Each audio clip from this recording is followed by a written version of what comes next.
I'm Jason Theriot, born and raised right here in New Iberia, Louisiana.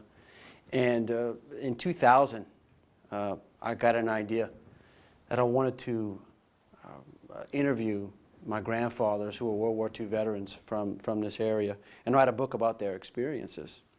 And I had some formal training, broadcast journalism degree at LSU. And so I knew that I could at least give it a shot.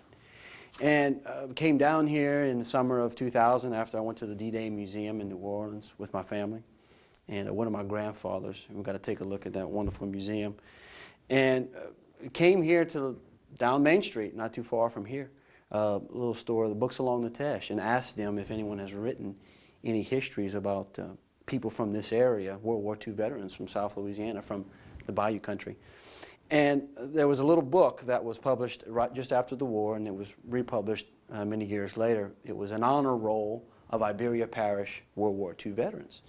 And in the book was about 1,200 photographs and bios about these World War II veterans, men and women, and a little bit about their families and where these individuals served. And I got a copy of the book, and I came down here to my grandfather's house, Jason Theriot, lives not too far, just on the other side of the Bayou Teche. And I said, here's the idea. I want to write a book about your experiences in World War II and interview some of your friends also. What do you think about it? And he says, well, this is a great idea, Jason. I says, well, think about some people who, friends of yours, maybe some colleagues, maybe some neighbors in the parish who are still healthy enough and who would be willing to talk with us, spend some time and tell us their experiences on tape. And I said, I've got a book here. It's an honor roll of World War II veterans from Iberia Parish. It's all alphabetized. So hopefully you can look through this and find some people who you know who are still living. He moved here in 1946. He's from Chauvin, Louisiana, actually, Boudreaux Canal area, which is just near Chauvin, near Houma. And I came back the next week. I lived in Houston, Texas, been there since 2000. Made the 3.5-hour trip down Interstate 10, as I would do several times over the next 5 years. Came to his house and sat down and talked with him and my grandmother. And he said, Jason, I looked at this book and I've got good news and I've got bad news. He says, the good news is we can go and meet 50 people today, this weekend. I know 50 people who are alive, healthy, and who would be willing to meet with us, friends of mine. I said, well, that's great news. What's the bad news? He says, well, looking through the book, I only got through the B's. So that's what started it right there. We started with those 50 names, and I said, we'll do this for 6 months. I'll come in every weekend, and we'll go and we'll interview your friends around town. And that's what we did. That's how the project got started. And we named the project to honor our veterans, an oral history of World War II veterans from the Bayou country. But what I wanted to do was to kind of break it off into sections to give me an opportunity to better myself every time I wrote a book. So I broke it down into 3 volumes. The 3 main campaigns of World War II, the Pacific War, which was Volume 1, the Mediterranean Campaign, which was Volume 2, and the European Theater, which was Volume 3, and spread those out over a 5-year period. And I had book signings here in Iberia Parish, and the actual project kind of mushroomed after the first book came out. We started getting letters, myself and my grandfather, who was kind of my assistant director of the project. He worked just as hard as I did, there's no doubt. And we were getting calls from people from all over Acadiana, really. The media did a wonderful job. They really supported us, supported our efforts. The veterans themselves were around 78 to 84 years old, so they were ready to talk, and their families were ready for them to talk. They had been keeping these stories in for so many decades. Almost as immediately as the war ended, up until their late ages in the 80s, the men and women just didn't talk about the war for several different reasons. Probably they saw some things that they didn't like to remember. Also, and probably the majority of them felt that, between the ages of 18 and 22, they were just doing their duty. It wasn't anything heroic in their minds that we think of their service today. At least I do. So they just thought it was just part of life, part of growing up, part of their civic duty to their family, to their town, to their region, to their country, to either sign up or to accept a draft or to contribute in whatever kind of way that they possibly could, whether it was working in the factories or in the shipyards or as nurses or fighting in the foxholes or flying the airplanes. They just did their job, and when they returned home from the war, they wanted to put that past them. You know, they wanted to move forward. They wanted to get a job and have a family and have kids and enjoy life and enjoy the fruits of their labor that they had worked so hard for so many years, particularly here in this region that was so economically poor during the 20s and the 30s and the 40s. And you've got an era of prosperity in the 50s. And so people wanted to take advantage of that, and they wanted to put kind of some of those bad memories behind them. And by the time they're retired in their late 70s and 80s, they finally begin to understand that this is a time when they need to share their experiences for historical purposes, for posterity, for their grandkids. They realize that it's their grandkids who really need to hear these stories, and the people of these communities. We all need to know their contributions. It's very important that we do that and that we honor them in that respect. So I don't think that they were looking for a handout or for any type of celebration or even a monument like is in Washington, D.C. I think they were just wanting someone to listen to their stories and be thanked for their service after so many years. What I found in my project in interviewing and doing research over the years is that the people of South Louisiana made some very unique contributions to the war effort.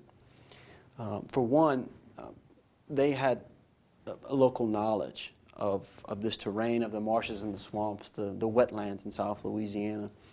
And so you had a fairly small group of people, maybe less than 1,000, who kind of served to patrol the beaches.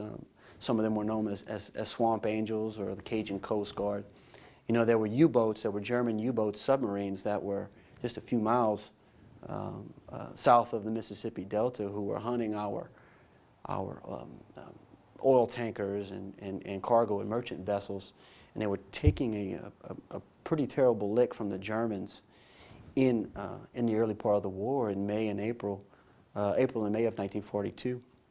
And so those were important folks who were kind of patrolling the coastline, protecting the coastline, and rescuing some of those survivors from those merchant vessels and looking out for the elusive German U-boats just off the coast. You also here in South Louisiana, you've got natural ports and harbor facilities that were conducive to shipbuilding. And so a lot of the industrialists throughout the country saw South Louisiana as a prime place to come and set up shipbuilding and manufacturing facilities, like you saw in New Orleans with Delta and Higgins, which employed a lot of people from South Louisiana. And also Chicago Bridge and Iron Works, which was a large facility in Morgan City that employed a lot of people from around here. So people learned how to weld, and they learned how to use a cutting torch, and they learned how to build war machines right here in South Louisiana. You also had people who were still on the farms, who were raising the rice and the sugar cane that were important commodities, but also important for the military.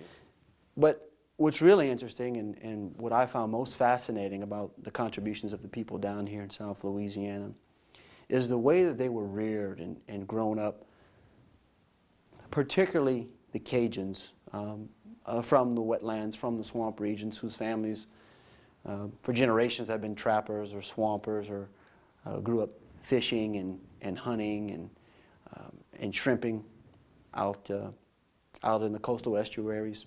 And these are the men who had the unique ability to survive out in the wild. And there are several examples of these of incidences where you know, these men, 17, 18, 19 years old, who grew up in Marsh Island, for example, trapping and hunting and living off the land with their fathers. They were able to use those talents, harness those skills, those survival skills, and use them in combat in Europe and in the Pacific. And probably lastly and most importantly is the ability for the people down here to use their bilingual abilities, the language, the French language, the ability to speak French and English. And you're looking at particularly the Acadiana region. It was not known that then, but the French Louisiana, French South Louisiana, a large number of people from this area had French as their main language up until World War II. And this became a great asset, not only to the people down here from South Louisiana during the war, but also to the commanders on the field, particularly in France or in French-speaking areas, like in French North Africa or New Caledonia, for example, where these men were actually used for their ability to speak the local dialect. So that was key. That was very important. This population here in South Louisiana has the largest group of French-speaking Americans anywhere in the country, and the Army saw the benefit of that. For example, the Louisiana National Guard, the 2nd Battalion of the Louisiana National Guard, 156th Regiment, which was formed of National Guard companies from this region, from the Acadiana area, were actually sent to French North Africa. Anywhere between 75 and 100% of these men spoke French and English. So there's an example of where the French language was used, and the commanders and those higher up saw the ability and the talents of the French people down there, French-speaking people. You also see that with the Special Forces, the Office of Strategic Services came down here and recruited French-speaking American, French-speaking Cajuns who had this unique talent, this ability to speak this very regional dialect that the French people, the French resistance in places like Brittany and in Normandy. And these men were trained, some of the most rigorous training of any form of combat troops during the war, and they were parachuted behind the lines to be able to liaisons and to coordinate combat activities with the French resistance. And there was, of course, the lesser known a Cajun soldier by the name of Frenchie. Okay, Frenchie was a nickname that was given to most people who either they spoke the language or they said they were from South Louisiana. But Frenchie was a unique character. Frenchie was the company interpreter, or the translator, if you will. He was a guy that was called upon most often, particularly in French-speaking places like France and Germany and Belgium and other parts of the Pacific and in North Africa, obviously. But Frenchie was a key. He was a key guy. You needed Frenchie to be able to find you certain things, to be able to find you directions, to be able to read French road maps. You needed Frenchie to be able to find you things like eggs, chickens, and food. You also needed Frenchie to be able to talk to the local ladies in France, which Frenchie was quite a character there. But to be able to find liquor and cigarettes and other necessary items that these young 18, 19-year-old men certainly needed to be able to get by with the rigors of war. So Frenchie was a key guy. He was a favorite amongst the commanders. And in as many companies that had Frenchie soldiers, that means a Cajun from South Louisiana, you'd often hear commanders asking for Frenchie. Where's Frenchie? I got to find Frenchie. I've got a French resistance officer here, and we need to be able to communicate. So in so many different ways, the language, to be able to break that language barrier and to bridge that gap of Allied forces was really key. Throughout the 19th century and in the early 20th century, the people here of South Louisiana lived their lives just like they had for the last 2 centuries when their people first arrived here. And throughout this period, you begin to see the sort of changes in socioeconomic strata, the class. There's class differentiation. And the people of South Louisiana, because of their background, because of their language, because of their poor education, because of their occupation, they were looked down upon. And you see it through the progressive era in the early part of the 20th century, where you see a concerted effort to try to extract or remove some of these ethnic features that the people here had. And not only just the Cajuns, but South Louisianans in general, but also Mexican Americans, Irish Americans, African Americans, you begin to see a real effort to try to Americanize people, mainly through education, through the schools. So it was mandated here in the 20s that English is the first language, and English will be taught in schools. And it varied from parish to parish on how rigid or how strict the interpretation of that mandate was followed. For example, my grandfather couldn't speak a lick of English until he was 6 or 7 years old. In order to be able to use the bathroom, he had to ask in English. Well, can you imagine for a child 6, 7 years old who is now being punished because he is not supposed to speak his native language? He's supposed to speak a language that he doesn't know. And the punishment for him was to kneel on crushed pecan shells, okay, until you peed in your pants. You know, this is a serious cases, and history has well documented a lot of this past. But these are the young men and women who went off to fight for World War II. These are the young men and women who took up the ranks and volunteered or took their draft cards, and they willingly went to war for a country that, in many respects, brought a lot of animosity to the people of South Louisiana. There's a lot of fear growing up, a lot of shame for who they were, for being French-speaking people, and living off the land and trapping and hunting and fishing for it, living in a houseboat, for example. And so the war changed a lot of things. The war modernized this part of the country. Brought a lot of industrialization here, the shipyards, for example. But what you see is a lot of these men and women have left. They've left the country. And they're serving all over the world, and they're intermingling with other cultures, other ethnic groups, other languages, other people, other governments. And they've learned a lot. They learned a lot in assimilating with some of these other groups of people. And they learned, and they brought a lot of that knowledge back. And one of the things that I found I think is very interesting, and just about all the men and women whom I've interviewed, they say, you know, growing up in South Louisiana, we were always thought of as the back hindquarter boys, or the dumb coon asses who lived out in the swamps.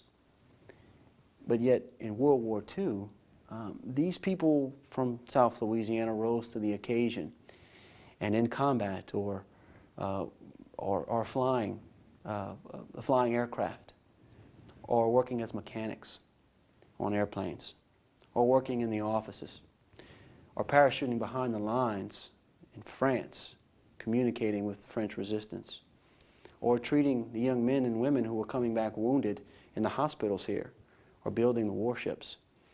Nevertheless, all of those things combined, these people realized that they were just as qualified as any other group of Americans. And in fact, maybe even more qualified. And in fact, maybe even more qualified and just as talented in those resources as any other group in the world. They could compete on that level, and that's what the war taught them. And you see this in a lot of the records and in a lot of the interviews. You talk with some of the soldiers and the sailors and the airmen and even the nurses, particularly those groups, as I mentioned before, who served in French-speaking regions where there were similar cultures. You see in letters being written back home to families or to the presidents of universities here in South Louisiana. There's this need to feel connected to South Louisiana, to the Cajun culture, to the people here in this part of the region, Acadiana. And what happens is, by the end of the war, when these men and women begin returning home, they've got a thirst for this culture. You know, they've experienced life in France or in Germany, or maybe in a hospital in the Philippines, or maybe they've stormed the beaches in Italy, in southern Italy. So they've had a lot of heroin experiences. They've had a lot of sorrow and a lot of misery and a lot of memories that they want to forget, but a lot of good times also, banding with other young men from other parts of this country. And they saw their Cajun culture as something that they wanted to return home to. And you see this particularly in the music industry. You see revitalization of the accordion by 1947.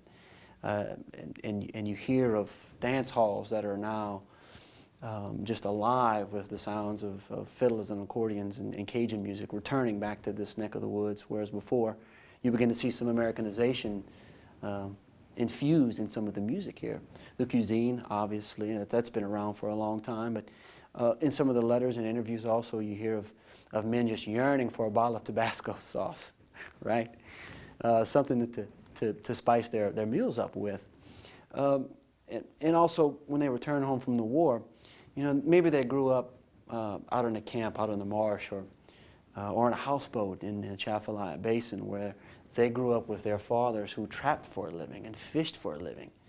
But yet after the war, they return home. Maybe they work, these veterans, they work in the oil field or they start their own business. And they return to these areas. They return to the swamps and to the marshes to recreate. Okay, and they build their own camps, and they bring out their own houseboats, and they bring their kids, and they want to share with their kids the joys that they had of growing up in this neck of the woods. Unfortunately, the one thing that we do lose in this transformation process, this big change, is the language, for so many different reasons. The language, the French language here, essentially hits a roadblock at the beginning of the war, and it's been a struggle to revitalize that language here, and there's been some attempts starting in the 70s and the 80s. But fortunately, the men and women who came back from the war, they looked at their place in time in the mid-1940s and early 50s as an opportunity for prosperity, and they saw that they needed to teach their kids to speak English. That English was the way to a successful career, to a successful life, to a successful community. And so unfortunately we lost the French language along the route. That's one of the unfortunates of the Second World War's impacts on the people of South Louisiana. I want to mention one more thing about kind of the impact of the Cajun people. You know, their lives were forever changed. And what you begin to see in the 50s and the 60s and the 70s is kind of a cultural revitalization, certainly by the 70s with the emergence of Codafield. But a lot of the people who are instrumental in bringing about this cultural revitalization, this cultural justification, were World War II veterans. And they went off to war, and they returned to the war, and they looked around them and they said, this is something that we need to preserve. This is something that we need to teach to our kids. And this is something that we need to work towards, a continuation of a prosperous, very unique culture in South Louisiana.